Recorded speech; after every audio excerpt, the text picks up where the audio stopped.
So, 2 Corinthians chapter 2. Medyo short dato so we can, I think we can read our whole text.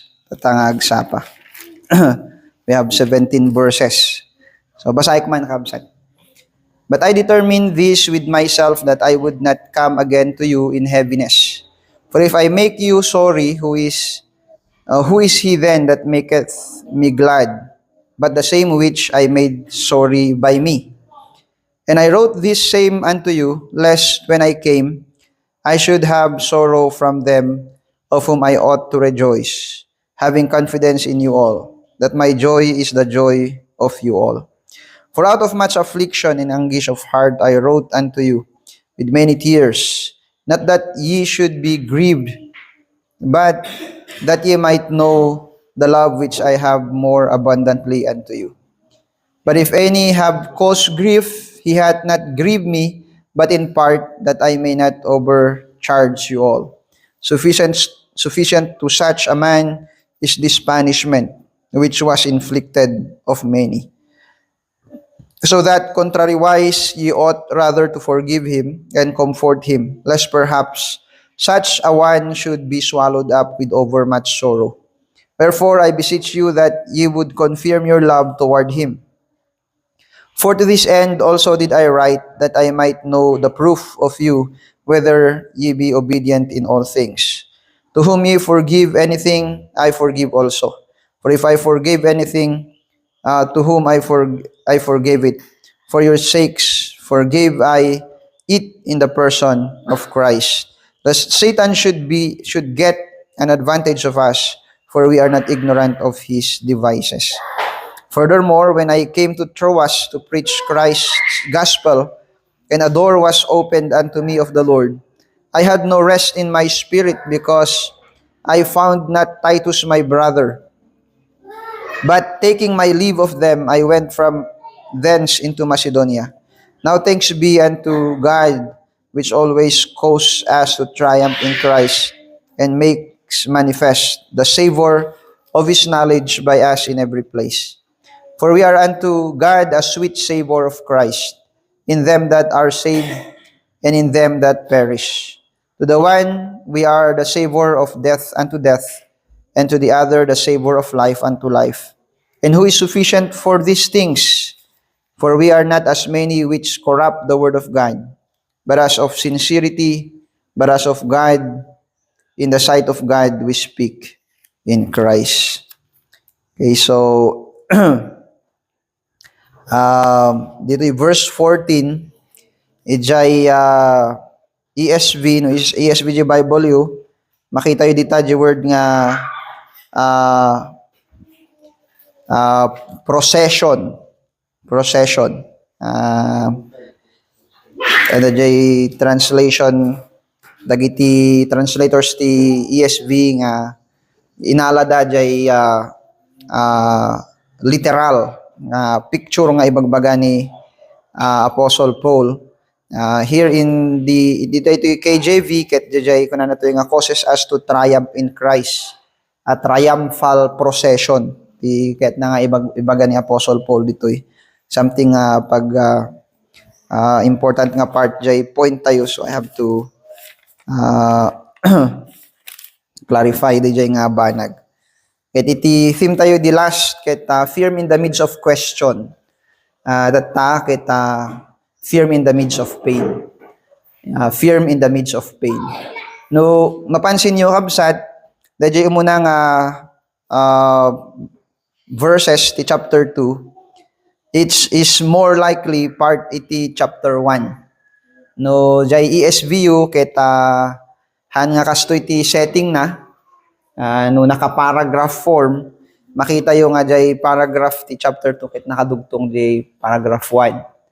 And iso ti may isang noticeable nga comments dagiti scholars iti studies da iti 2 Corinthians nga adu iti places nga dati sudden shift ni Apostle Paul ijay ibagbagana. So nga dati kaslangay nga change of theme. Nagrigat nga narigat sa mamingsan nga idugtong, ijay umuna nga ibagbagana. Gamin na, dahito yung nga surat ni Apostle Paul is a reaction. Reaction, ijay mapaspasamak, ijay church, ijay Corinth. So, garod nga ijay chapter 2, kita makita tayo nga, i-just justify ni Apostle Paul, iti intentions na. Gapo ijay nature, iti dealings na kanyada, kita ma-question da di intentions na. Yung kunana, do I plan in the flesh? Kunana, my answer is yes and no. Makita tayo jay uray jay kasta nga situation, jay sovereignty ni Apo Dios still supersedes dagiti aramiden tayo nga decisions as people. And as long as iti mangiturturong kada tayo ket panunot nga enslaved ken ni Kristo, panunot nga guided iti grace ni Apo Dios, ket adda iti kan integrity tayo ken ni Apo, adda na clear nga conscience tayo nga ni Apo, ket isura iti mangturturay iti amin nga ramiden tayo for his for the advancement of his kingdom. And dito chapter 2, ket nakita tayo iti so much pain. Ado ti pain nga pagbaga ni Apostle Paul dito makita tayo nga talugayam ti insurat ni Apostle Paul nga letter kadagiti Corinthians.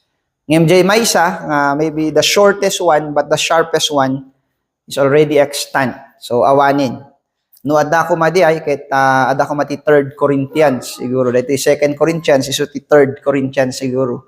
But by God's providence ket naawan di ay maysa.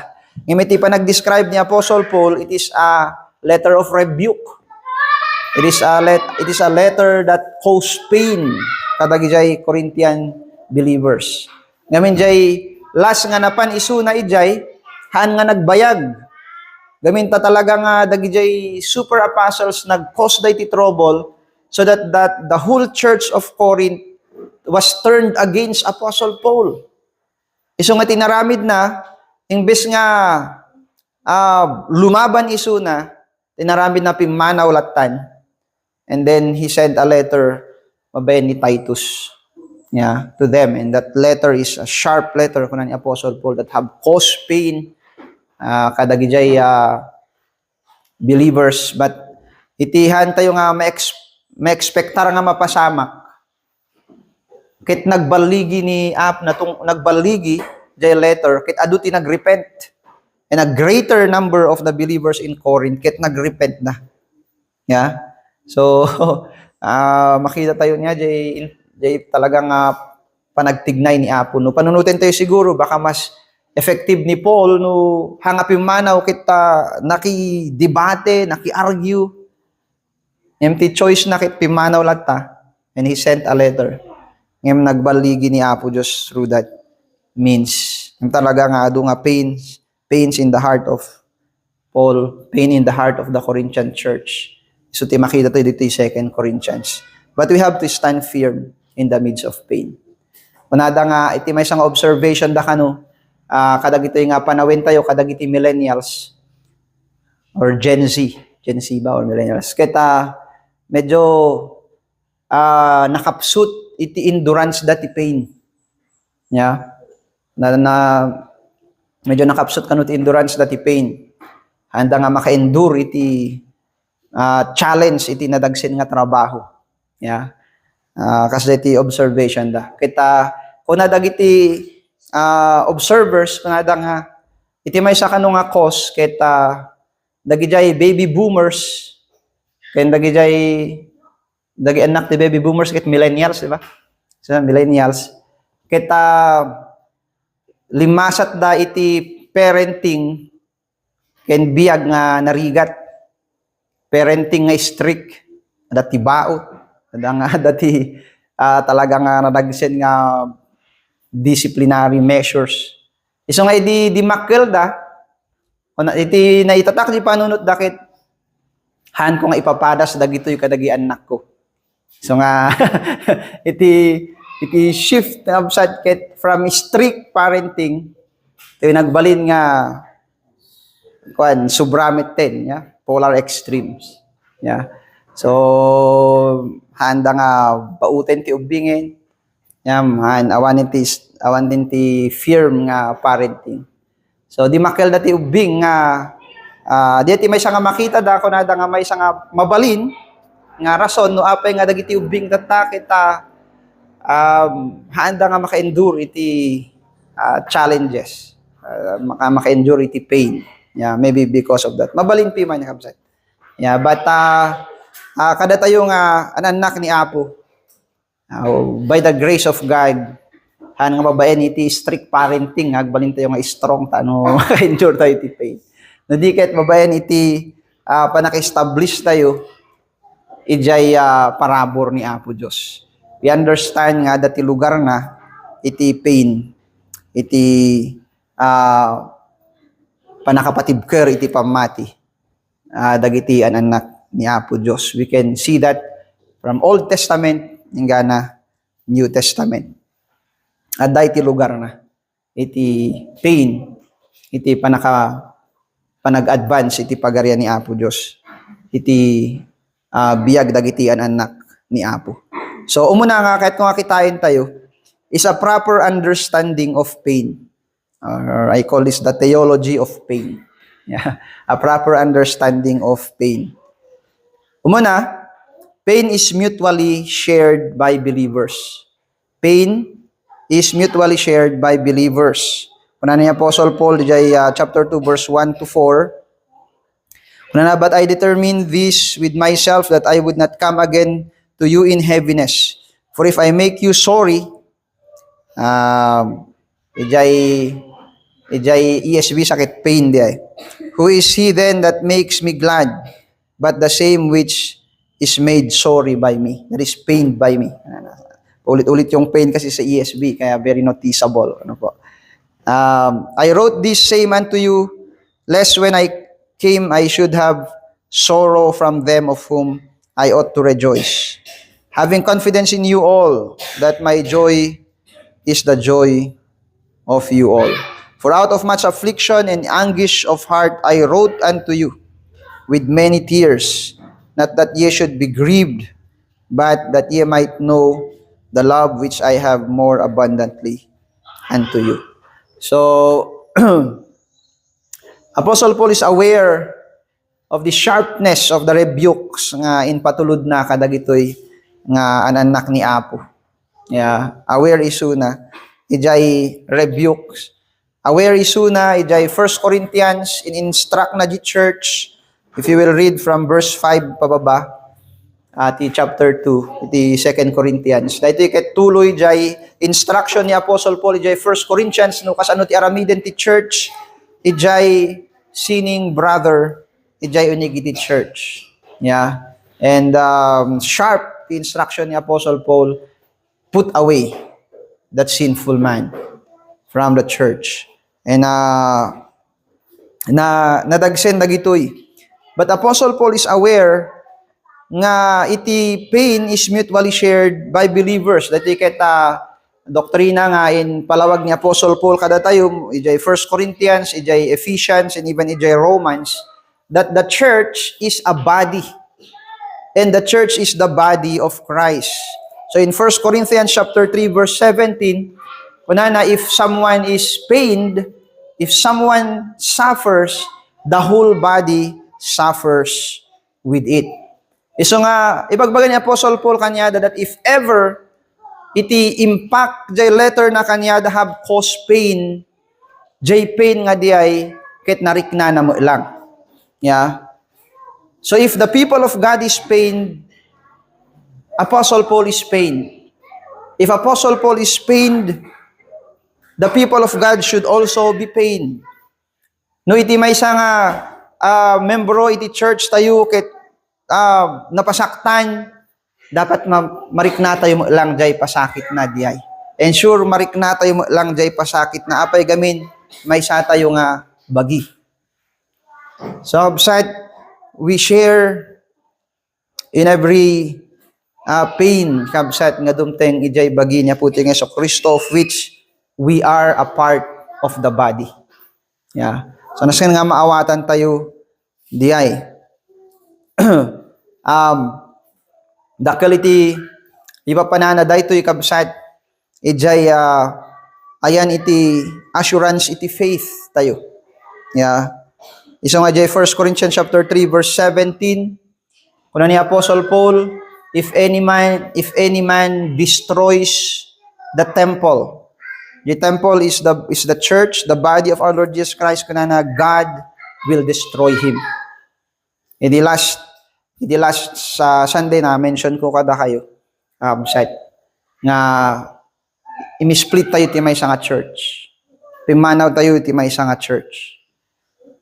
But we do not celebrate that event. Yeah? And anyaman nga harm, anyaman nga damage nga naaramid na, we do not celebrate that. It pains our hearts. It should pain our hearts. Isang masapul i-check tayo di puso tayo, if no adaman iti kasjay nga deception iti kabusor, that we are rejoicing kabsat over iti damages that may happen in the church. That is not right. Yeah. I mean, we still acknowledge na uray there are a lot of contradictions and errors in the churches. Kaya adalat tayo gospel niya puti nga Yeso Kristo. Kaya we still acknowledge kabsat the sovereignty ni Apo Diyos. They can still be God's people. Yeah. And even in our life as a church, kabsat, pain is mutually shared by believers. Yeah, no, dati corrective discipline, we all feel the pain. Yeah, and that's normal. Sapagkat tayo ay isang katawan. We do not rejoice in hurting the body. Yeah. Though sometimes hurt is necessary, but we do not rejoice over it. So nga iti may sakabsat nga, kahit kung makita tayo as a theology of pain, is that pain may be a means, but it is not the end. Pain may be the means, but it is not the end. Ijay sermon ni Pastor Noel, ijay pastor's conference, ijay second sermon na I think, zeal in confronting error. Zeal in confronting error. Kunana, the sense di may isang significant point na nag-remain kanyak is that haan ka nga agaramid or ag-step iti may isang corrective measure.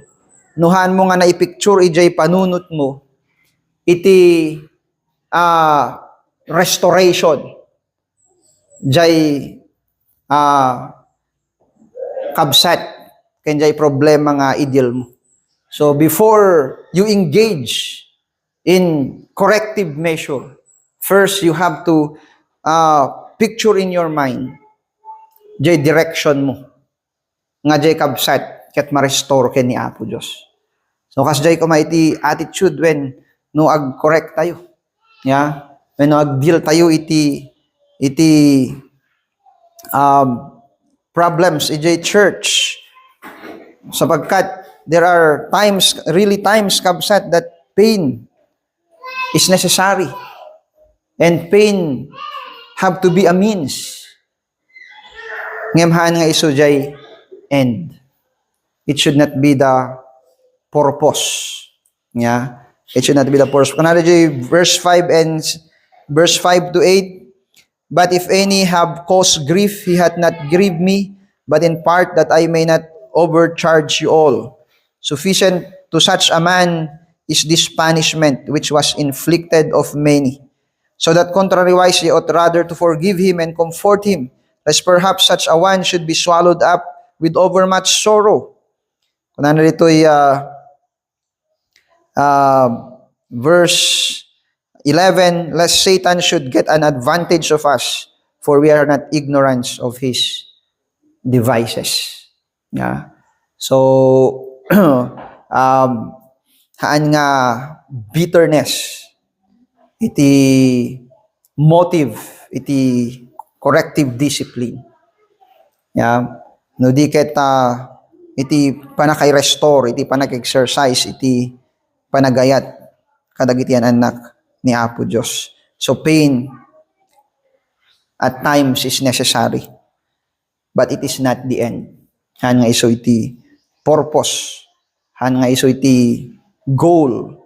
No iti goal, the purpose ket mang pasakit, better not.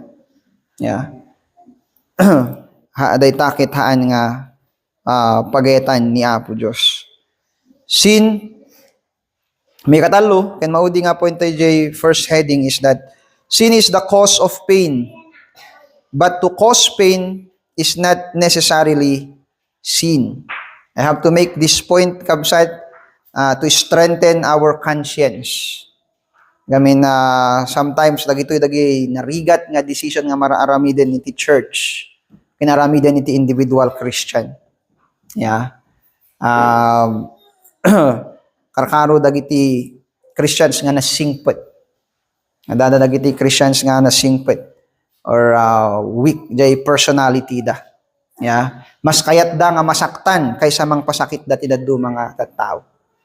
But sometimes God may call you to a point of corrective measure and calling someone to the truth and calling them to realize jay kamalida ken ni Apo Dios will necessarily bring pain ijay panunot da, ijay briknada. But take courage. Sin is always the cause of pain, but to cause pain is not necessarily evil. But always remember jay point tayo tatay, haan nga pain iti goal tayo, haan nga pain iti end. It may be a means, but it is not the end. So dito ko mga panakaawat tayo di situation ni Apostle Paul dito ikan di church ijay Corinth will give us a robust understanding, theology of the place of pain in the life of believers in the church.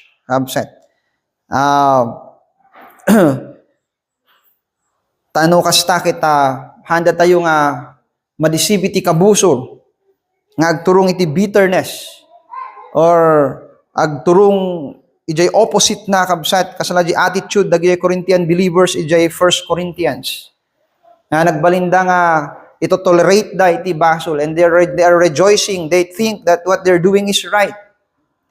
But Apostle Paul says no, you have to take courage and take stance for the cause of the gospel, for the cause of Christ.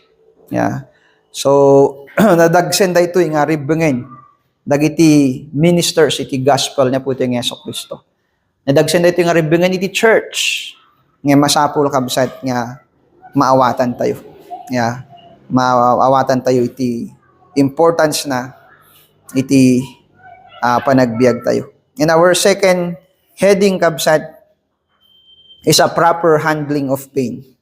So the first is a proper understanding of pain, and second is a proper handling of pain. Yung munakit ko kitain tayo under this kabsat is how the proper disposal or proper dispense of corrective discipline by love. So we dispense corrective discipline by love. Mabayan lang iti panagayat that we dispense corrective discipline. We don't dispense pain. Ngem kakabsat, kaduan, when we dispense corrective discipline, pain follows. Nakita tayo dahito kabsat. And iti church ket magnay ti kastoy nga kapadasan ket handa nga maawatan asano iti lugar iti pasakit iti biag da Kristiyano ken iti church ket mabalinda nga madisturb, mabalinda kabsat nga agturong iti sin, like di makita tayo ditoy Handamiten kayat nga pakawanin jay Kristiyano nga dinisiplina da nga agbababawi. Yeah? Kayat da nga iprolong jay grief na. Or kayat da nga i-reject isuna forever. Haan nga kasjay, kanan ni Apostle Paul. Kita niyo di puso yu, baka awanin jay panagayat, baka bitterness, eda di puso yu. So, nag-send ni Apostle Paul kanyada iti letter that may have pained them because of the sharpness of the correction. But Apostle Paul says, I want you to understand that when I am writing these letters, I am grieving in my heart. I'm already feeling the pain ahead. I already expect the possible impact of the letter to you. And I shed tears and I grieve in my heart as I write these things to you. I'm already feeling the pain that it may cause. Apay nga masapul kong aramiden dagitoy kunana, gapu ijay panagayat. Panagayat ko kada kayo. So, kung iti sasaw ni Apo, open rebuke is better than secret love. That iti proper nga attitude kabsat iti pudno nga panagayat.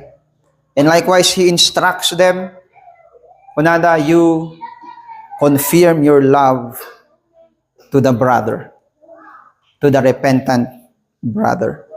Gamin, may ited tayo laing iti disiplina, ited tayo laing iti correction, nga mabalin nga natadem, makapasakit tirik na, ngem, arami din tayo laing dahil tababayin iti may sangawagas. Panagayat. Panagayat. And then, iti may kadwa kita, pain is terminated by love. We dispense correction by love. We terminate pain by love. Verse 5 hanggang verse 11. Confirm your love to the brother. Confirm your love toward him. Yeah. Hantimet ket kabsat nga jay pain nga mabalin nga by God's providence is useful. Gubayan iti deception iti kabusol ket ag-turn iti evil. Yeah. Ijay biyag dagiti ananak ni Apo Dios. Yeah.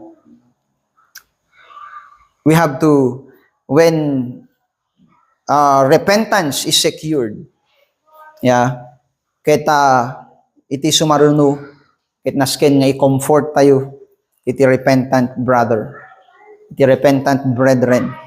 I-comfort tayo isuda, iti panagayat niya po tayo nga Hesus Kristo. So, hasta iti nasken nga panag-handle tayo, handle tayo iti correction. Yeah. Because sharp corrections will always kanayon nga ag-cause dagitoy iti pasakit. Ngem dagiti pasakit nga dagitoy ket pagbibingayan tayo amin. Marik na jay na korektar, marik na jay nagkorektar. Dapat lang. Awan iti ag-rejoice, iti pain. Yeah. Though at times it's necessary, but no one rejoices in the pain. And once repentance is secured, once error is put into right, once wrong is corrected, terminate pain by love. Always be ready to reassure iti panagayat tayo, iti kakabsat. Yeah. So, if we are to be firm in the midst of pain, anuhan tayo nga agturong iti nagado nga directions iti evil iti kabusor, because Apostle Paul says we are not ignorant of Satan's devices. Masapol nga makita tayo nga nalaing dagitoy kay na may mula tayo nga nalaing iti kapanunutan ken puso tayo. And kahit kung iyan tayo iti dayto nga may isa nga naisabsabali nga point. But I would like us to look at the picture that Apostle Paul wants to paint through his letter.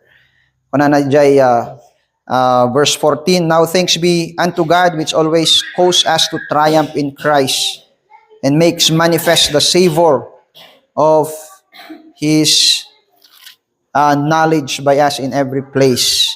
So a triumphal procession, kunanay ESV, that's a better translation. It is actually a picture, may isang panangiladawan ni Apostle Paul iti spiritual nga kasasaad iti church. Nya, apay nga dadagitoy nga contradictions, apay nga dadagitoy nga langa iti panakapasakit, apay.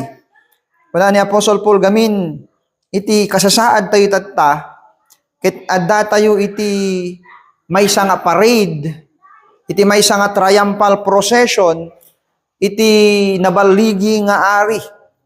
Dahiti nga ladawan kabsat kita, jay panagawid iti maysa nga nabaligi nga conqueror king, nga napan gimubat, ket nangabak isuna, ket numagawid isuna, ijay pagaryan na, mangitugot isuna iti prisoners. Ya?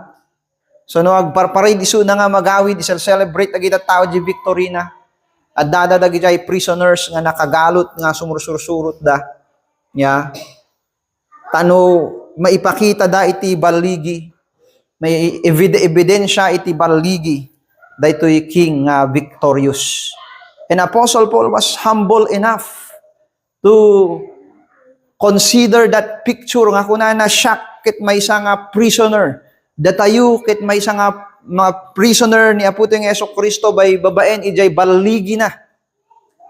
Iti panagconquer na iti pagaryan iti kinadakes dito yung lubong. Ijay baligi na. Ket datayo jay reward na. Ya. Ket iparparada datayo kanya na ijay entrance na ijay pagaryan na. Ya. And that's a very tough picture. But Apostle Paul, in that picture of lowliness, as lang as suffering, nagijay prisoners, di ba? No, makita tayo jay Roman picture, nagay depiction iti paidi no dinangabak ni Augustus Caesar, di magawid isuna jay Rome, di ba? Nagadudag jay prisoners na.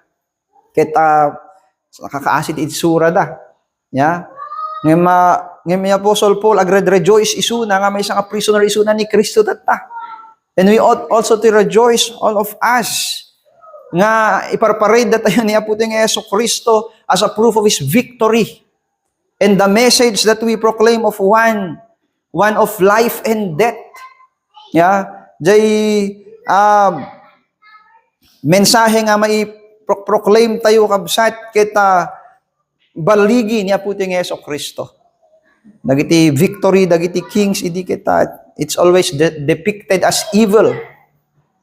Ngem daytoy victory niya po ting Jesu-Kristo kitaan. Ya. So nga ragsak tayo nga maibilang ijay procession nga diay. Triumphal procession. Naragsak tayo nga though prisoners of Christ, we rejoice. Gamin adayo nga nasyaat daytoy kabsat nga kasasaad tayo. A prisoner on display to prove the victory of our King, our Lord Jesus Christ. So trusting God in the troubles of pain. We have to trust God in this humble nga kasasaad tayo data.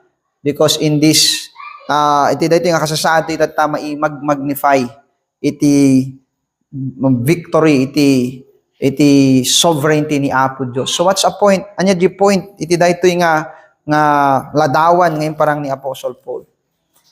Sometimes we think that only no naragsak tayo, kinababaknang tayo, nga may advance tayo di kingdom ni Apo Diyos. Ngimhaan. Uray gayam ijay point nga dayti contradictions can troubles in the church. Di pagarian ni Apo Diyos kit agad advance. Yeah. Thinking about jay panubok nga dinumteng ti biag the family ni Pastor Belmore tatta. ni Raj ket na diagnose iti leukemia. Yeah. Kunana, it's a dark providence. So, reflecting from a sermon of MLJ, kita dito nga dark providence, ket ited ni Apo Diyos to remind us sometimes nga as if everything is out of our power, of our comfort. Yeah. But dagito ket umay nga mang remind kada tayo iti sovereignty ni Apo Diyos. So that even iti kastoy nga painful times, that when Apostle Paul went to Troas, kunana at the open door to preach the gospel, but he chose to forsake it. He chose to turn his back from it because of his love for the Corinthian believers. Expected na nga ni Titus ijay maamuan na nga dagos no kas ano iti respond dagiti Corinthians nga nang receive ijay letter. Ngem dinapan isuna awan ni Titus, and it troubles his heart. Uray adda iti door of opportunity to preach the gospel. Nadagdagsen kanyana di concern dagiti tattao ni Apo Dios.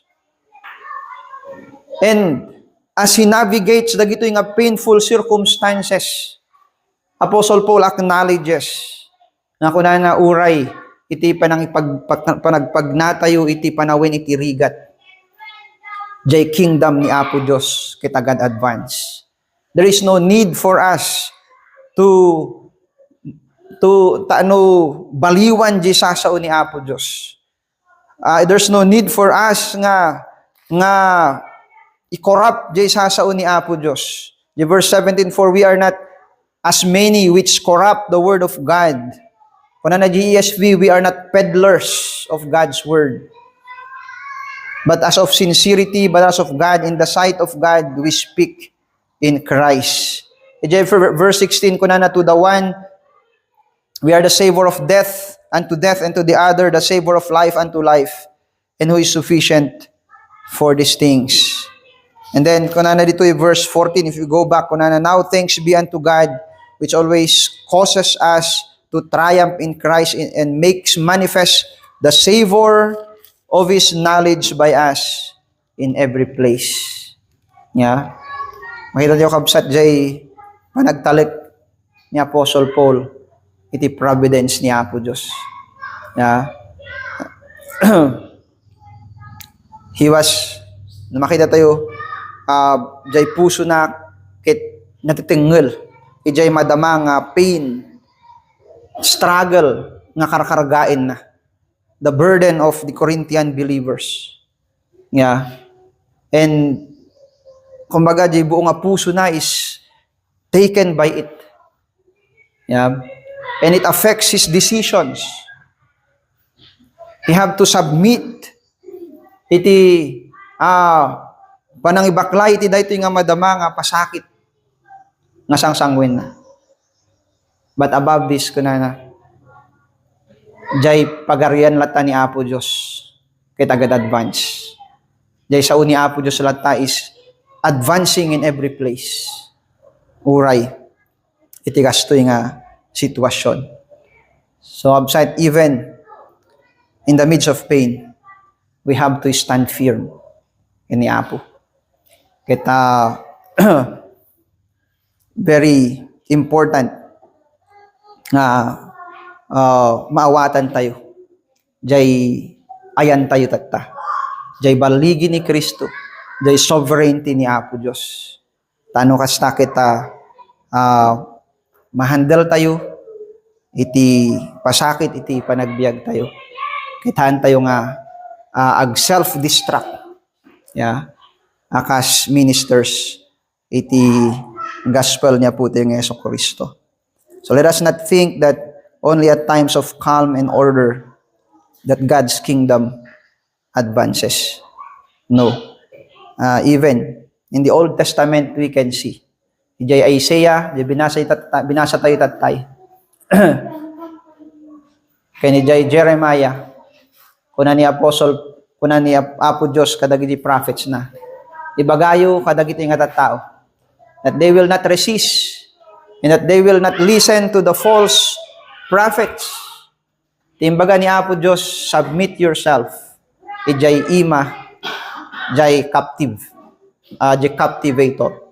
Jay umay nga mang captive kada kayo. Submit yourself. Go to them. Be a prisoner. Be good to them. Support their government. No, maimbag jay gobyerno na imbag kayo mo lang. Yan, makita tayo kabsat iti great plan ni Apo Diyos in humbling His people. Kaya dahito nga wagas ng imay niya puti ng Yeso Kristo. Imay niya puti ng Yeso Kristo, ano ni Apostle Paul, he endured all pain. And after this, he sat in the right hand of the throne of God. Yan kastamo lang kabsat iti biyag iti church niya puti ng Yeso Kristo. Akas stewards iti nainlangitan nga pagarian kiniti ebanghelyo ni Apo tayo nga Heso Kristo. Kita dawati kakabsat nga nagdumog tayo iti panagkararag. Apo Diyos agyamang kami kada kayo nga da kayo Apo iti nga Diyos ken Apo mi da kayo iti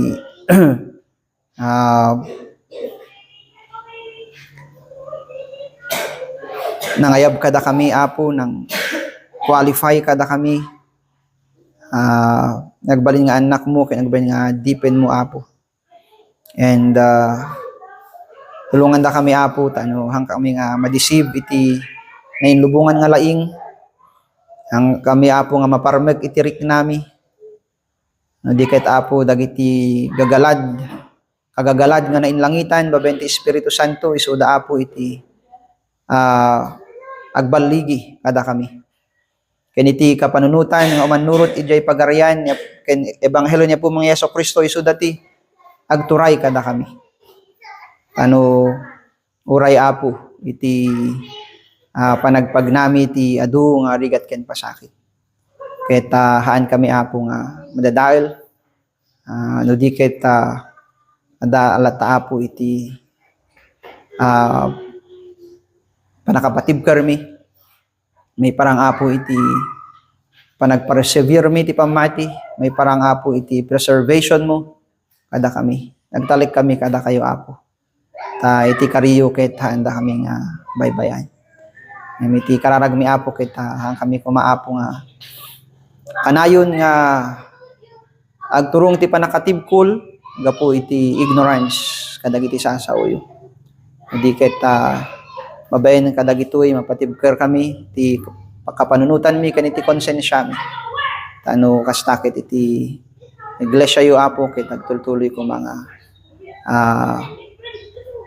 dumakdakkel bumakbak nang iti panagserbi ken panagdayaw kada kayo Apo gyamang kami ama dati ti dawat ken kararag mi ti naganito ni Yesu Kristo. Amen.